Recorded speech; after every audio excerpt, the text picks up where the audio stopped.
Hi guys review of Kola ఈ movie 2 hours 3 minutes తో ETV win లో స్ట్రీమ్ అవుతుంది. Starring by Priya Prakash and Rajesham. ఇంకా వీడియోకి ఒక చిన్న లైక్ కొట్టండి గైస్, మనకు కొంచెం సపోర్ట్ గా ఉంటుంది. ఇంకా ఈ మూవీ బేసిక్ స్టోరీ ఏంటంటే, ఇద్దరు అమ్మాయిలు కలిసి ఒక ఊర్లో ఒక బ్యూటీ పార్లర్ పెట్టాలి అంటూ ఆ ఊర్లో ఉన్న బ్యాంక్ లో బ్యాంక్ రాబరీ చేస్తారు గైస్. ఆ బ్యాంక్ రాబరీ ఎలా చేశారు, అప్పుడు ఏం జరిగింది, వాళ్ళు ఎలా తప్పించుకున్నారు అని మనం మూవీ చూస్తాం.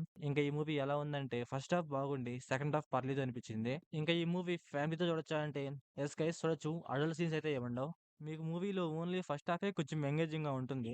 సెకండ్ హాఫ్ అయితే అంత ఎంగేజింగ్ గా ఉండదు. ఎందుకంటే సెకండ్ హాఫ్ మొత్తం ఇన్వెస్టిగేషనే. అందువల్ల అక్కడక్కడ కొంచెం బోర్ కొడతా ఉంటుంది. ఇన్వెస్టిగేషన్ కూడా బాగా తీయొచ్చు.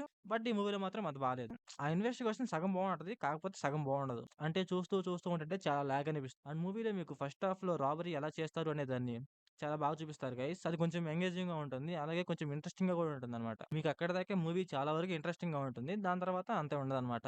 బట్ ఇదంతా తీసేస్తే క్లైమాక్స్ పర్లేదు, బాగానే ఉంటుంది. అండ్ సెకండ్ హాఫ్ లో కొన్ని ఎమోషన్ సీన్స్ ఉంటాయి, అవి పర్లేదు, ఒక రకంగా వర్కౌట్ అవుతాయి. ఇంకా మూవీలో లొకేషన్స్ బాగున్నాయి. నాకైతే మూవీలో రాబరీనే ఇంకా కొంచెం బాగా చూపించుంటే బాగుండు అనిపించింది. అప్పుడే అయిపోయిందా అని ఫీలింగ్ వచ్చిందనమాట. మూవీలో ఇద్దరు అమ్మాయిలు ఉంటారని చెప్పా కదా, వాళ్ళిద్దరైతే పర్ఫార్మెన్స్ చాలా బాగా చేస్తారు గైస్. ఇంకా మూవీలో స్క్రీన్ ప్లే అండ్ డైరెక్షన్ పర్లేదు గైస్, బానే ఉన్నాయి. స్టార్టింగ్ లో ఆ ఊర్లో ఒక చిన్న ఫైట్ ఉంటుంది, ఆ ఫైట్ లో అయితే డైరెక్షన్ చాలా బాగుంది. సో ఓవరాల్ గా మూవీ ఎలా ఉందంటే నాకైతే పర్లేదు అనిపించింది, అది కూడా ఫస్ట్ హాఫ్ కోసమే. సో ఓవరాల్ గా నారేటింగ్ వచ్చేసి 2 out of 5.